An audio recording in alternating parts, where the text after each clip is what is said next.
Hey folks, Jesse Randall, MSU Forestry Innovation Center.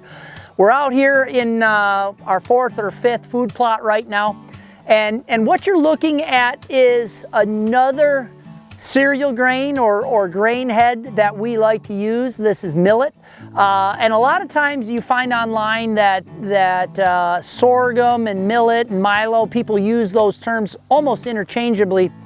This is millet, and it's going to be a small seed head, but you can see that we have planted it fairly dense.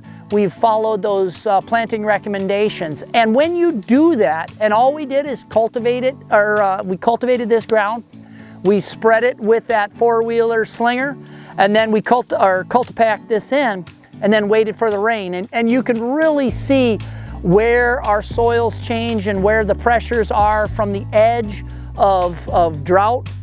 This is one of those plants. It provides a ton of small seeds for the birds as they migrate through, and that stalk is strong enough that a small bird can land on it. It's also strong enough that the snow will fold it over, making this accessible to the turkeys and to the pheasants and to the rodents and everything else that live in this prairie complex.